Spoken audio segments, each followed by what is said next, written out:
Hello everyone, সকলকে স্বাগত এই চ্যানেলে। এই ভিডিওটিতে আমরা ডাব্লিউপি 2018-র এক্সামের হিস্ট্রি বা ইতিহাস থেকে আসা প্রশ্নগুলির উত্তর করব এবং অপশান রিলেটেড একদম ডিটেলসে আলোচনা করব। আশা করি এই ডিটেলস আলোচনা থেকে অনেক কমন পেতে পারো, তাই আপনাদের বলবো স্কিপ না করে পুরো ভিডিওটি দেখো। অনেক তথ্য রয়েছে এই ভিডিওটিতে।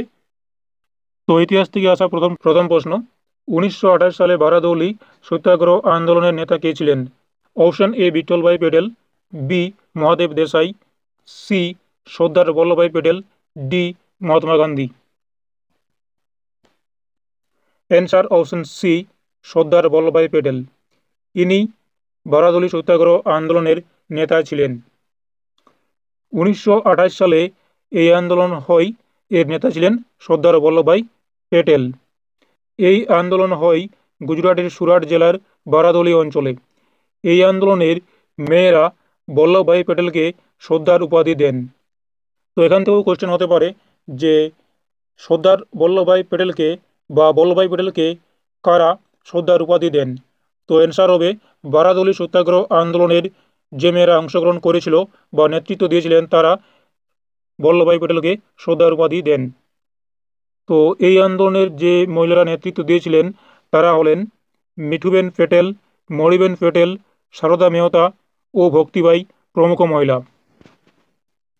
নেক্সট প্রশ্ন রয়েছে, মেডিকেল কলেজ কলকাতা কত সালে প্রতিষ্ঠিত হয়েছিল?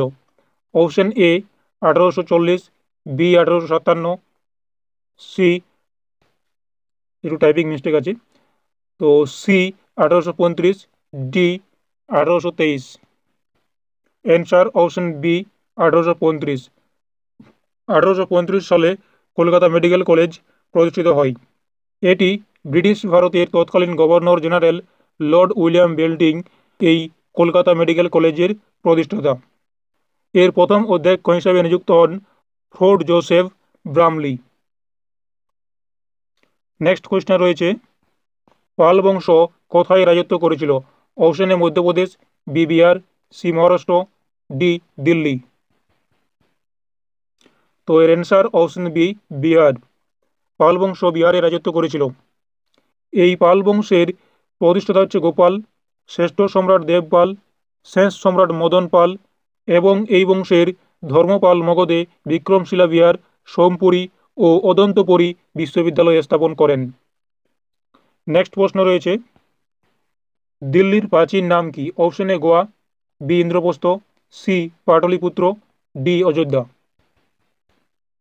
তো এর অ্যান্সার অপশন বি ইন্দ্রপ্রস্থ। দিল্লির প্রাচীন নাম ছিল ইন্দ্রপ্রস্থ। এই ইন্দ্রপ্রস্থ ছিল ষোড়শ মহাজনপদের কুরুর রাজধানী। মিস্টেক আছে, এটা কুরু হতো, গ হয়ে গেছে, ঠিক আছে। তাহলে দিল্লির প্রাচীন নাম কি? দিল্লির প্রাচীন নাম হচ্ছে ইন্দ্রপ্রস্থ, আর এই ইন্দ্রপ্রস্থ ছিল ষোড়শ মহাজনপদের কুরুর রাজধানী। নেক্সট প্রশ্ন, কে 1905 সালে ঢাকা অনুশীলন সমিতি স্থাপন করেন? Option A Barindra Kumar Ghosh, B Keshab Chandra Sen, C Pulin Behari Das, D Khudiram Bose. তো এর answer option C Pulin Behari Das. ইনি 1905 সালে ঢাকা অনুশীলন সমিতি স্থাপন করেন এবং বাংলায় অনুশীলন সমিতি স্থাপন করেন সতীশচন্দ্র বসু। বরেন্দ্র কুমার ঘোষ ইনি যুগান্তর দল স্থাপন করেন এবং কেশবচন্দ্র সেন ইনি ভারতীয় ব্রাহ্ম সমাজ স্থাপন করেন এবং এই ক্ষুদিরাম বসু যুক্ত ছিলেন আলিপুর বোমা মামলায়, যেটি মে 1908 থেকে মে 1909 পর্যন্ত চলেছিল। তো এগুলি থেকেও অনেক সময় কোয়েশ্চেন দিয়ে দেয় যে ভারতীয় ব্রাহ্ম সমাজকে প্রতিষ্ঠা করেন তরুণ সার্বেক কেশবচন্দ্র সেন, যুগান্তর দলকে স্থাপন করেন বরেন্দ্র কুমার ঘোষ, ক্ষুদিরাম বসু কোন মামলার সঙ্গে যুক্ত ছিল? অ্যান্সার হবে আলিপুর বোমা মামলা। এরকম কোয়েশ্চেন অনেক সময় দিয়ে দেয়। নেক্সট প্রশ্ন রয়েছে, ইন্ডিয়ান রিপাবলিকান আর্মি কে প্রতিষ্ঠা করেন? Option A Rash Behari Bose, B Chittaranjan Das, C Surya Sen, D Subhash Chandra Bose. তো answer option C Surya Sen. ইনি ইন্ডিয়ান রিপাবলিকান আর্মি প্রতিষ্ঠা করেন। সালটা ছিল 1930 সাল। তো ইন্ডিয়ান রিপাবলিকান আর্মি ছিল একটি স্বল্পকালীন বিপ্লবী সেনাবাহিনী যা 1930 সালে সূর্য সেন এবং অনুশীলন সমিতির সদস্যরা তৈরি করেছিলেন। এই সূর্য সেন 1930 সালের চট্টগ্রাম অস্ত্রাগার অভিযানের নেতৃত্ব দেওয়ার জন্য সর্বাধিক পরিচিত। তো এখান থেকে কোয়েশ্চেন আরও হতে পারে যেমন ইন্ডিয়ান রিপাবলিকান আর্মি কত সালে প্রতিষ্ঠিত হয়? অ্যান্সার হবে 1930। বা মাস্টারদা সূর্য সেন সূর্য সেন কিসের জন্য সর্বাধিক পরিচিত? তখন অ্যান্সার হবে চট্টগ্রাম অস্ত্রাগার লুণ্ঠন বা অভিযানের নেতৃত্ব দেওয়ার জন্য। নেক্সট প্রশ্ন রয়েছে, ভারতের নেপোলিয়ন কাকে বলা হয়? Option A Samudragupta, B Skandagupta, C প্রথম চন্দ্রগুপ্ত, ডি দ্বিতীয় চন্দ্রগুপ্ত।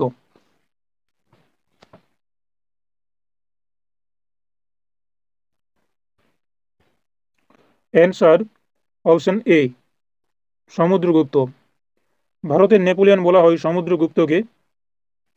এই সমুদ্রগুপ্ত ছিলেন গুপ্ত বংশের শ্রেষ্ঠ সম্রাট।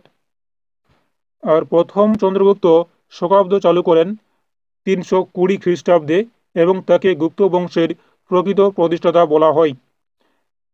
এবং হুন আক্রমণ প্রতিহত করার জন্য স্কন্দগুপ্তকে ভারতের রক্ষাকর্তা বলা হয়। এবং দ্বিতীয় চন্দ্রগুপ্তের সময় চৈনিক পর্যটক ফাইয়েন ভারতে আসেন। তো এই জায়গা থেকে আমরা কি কি জানতে পারি? যেমন আমরা দেখলাম যে ভারতের নেপোলিয়ন বলা হচ্ছে সমুদ্রগুপ্তকে, যিনি গুপ্ত বংশের শ্রেষ্ঠ সম্রাট। যদি কোশ্চেন হয় যে গুপ্ত বংশের শ্রেষ্ঠ সম্রাটকে, অ্যান্সার হবে সমুদ্রগুপ্ত। এবং গুপ্তাব্দকে চালু করে, অ্যান্সার প্রথম চন্দ্রগুপ্ত। ইনি গুপ্তাব্দ চালু করেন কত সালে? 320 খ্রিস্টাব্দে। এবং ইনাকে আবার অর্থাৎ এই প্রথম চন্দ্রগুপ্ত এনাকে গুপ্ত বংশের প্রকৃত প্রতিষ্ঠাতা বলা হয়। আর যদি বলা হয় যে গুপ্ত বংশের, যদি শুধু বলা হয় যে গুপ্ত বংশের প্রতিষ্ঠাতাকে, তখন অ্যান্সার হবে শ্রীগুপ্ত। এই শ্রীগুপ্তর উপাধি হচ্ছে মহারাজা। এখান থেকে আর যে কোশ্চেন হতে পারে, যেমন ভারতের রক্ষাকর্তা কাকে বলা হয়? তো ভারতের রক্ষাকর্তা বলা হয় স্কন্দগুপ্তকে। কেন বলা হচ্ছে? ইনি কি করেছিলেন? হুন আক্রমণ প্রতিহত করেছিলেন, এই জন্য এনাকে ভারতের রক্ষাকর্তা বলা হয়। এবং দ্বিতীয় চন্দ্রগুপ্ত এর সময় চৈনিক পর্যটক ফাইয়েন ভারতে আসেন। তো এটা অনেক সময় কোয়েশ্চেন আসে যে চৈনিক পর্যটক ফাইয়েন কার সময় ভারতে আসেন? অ্যান্সার হবে দ্বিতীয় চন্দ্রগুপ্ত। এনার সময় চৈনিক পর্যটক ফাইয়েন ভারতে আসেন। এবং এই ফাইয়েন একটি গ্রন্থ লিখেছিলেন যার নাম হচ্ছে ফু কো কি গ্রন্থ। এটাও কিন্তু অনেক সময় কোয়েশ্চেন আসে যে ফু কো কি এই গ্রন্থটি কার রচনা? তো এই গ্রন্থটি রচনা করেন চৈনিক পর্যটক ফাইয়েন। এই গ্রন্থটি থেকে দ্বিতীয় চন্দ্রগুপ্তের কাহিনী জানা যায়। নেক্সট কোয়েশ্চেন রয়েছে, দীনবন্ধু মিত্রের নীলদর্পণ গ্রন্থটি কে ইংরেজিতে অনুবাদ করেন? Option A Bankimchandra Chattopadhyay, B Michael Madhusudan Dutt, C John Carey, D Umeshchandra Dutt. তো answer option B Michael Madhusudan Dutt. ইনি দীনবন্ধু মিত্রের নীলদর্পণ নাটকটি বা গ্রন্থটি ইংরেজিতে অনুবাদ করেন। নীলকরদের অত্যাচার ও নীল বিদ্রোহের পটভূমিকায় এই গ্রন্থটি রচনা করেন দীনবন্ধু মিত্র। 1900 নয়, এটা একটু ভুল রয়েছে, 1860 সালে। 1860 সালে তিনি এটি রচনা করেন। এবং এই নীল বিদ্রোহ হয় 1859 সালে নীল বিদ্রোহ হয়, যেটির পটভূমিকায় কিন্তু এই নীলদর্পণ গ্রন্থটি রচনা করেন দীনবন্ধু মিত্র। নীল বিদ্রোহের নেতা ছিলেন দিগম্বর বিশ্বাস ও বিষ্ণুচরণ বিশ্বাস। তো এখান থেকে কোশ্চেন আসে অনেক সময় যে নীল বিদ্রোহের নেতৃত্ব দিয়েছিলেন কারা? তো অ্যান্সার হবে দিগম্বর বিশ্বাস ও বিষ্ণুচরণ বিশ্বাস। এবং এই নীল বিদ্রোহের সূচনা হয়েছিল নদিয়ার কৃষ্ণনগরের চৌগাছা গ্রাম থেকে। নেক্সট প্রশ্ন রয়েছে, সম্রাট আকবর কোন জায়গার বিজয়কে স্মরণীয় করে রাখতে বুলন্দ দরজা নির্মাণ করেন? Option A Bihar, B Bangla, C Gujarat, D Dakshinatya. তো answer option C Gujarat. Gujarat জয়কে স্মরণীয় করে রাখতে আকবর বুলন্দ দরজা নির্মাণ করেন। আকবর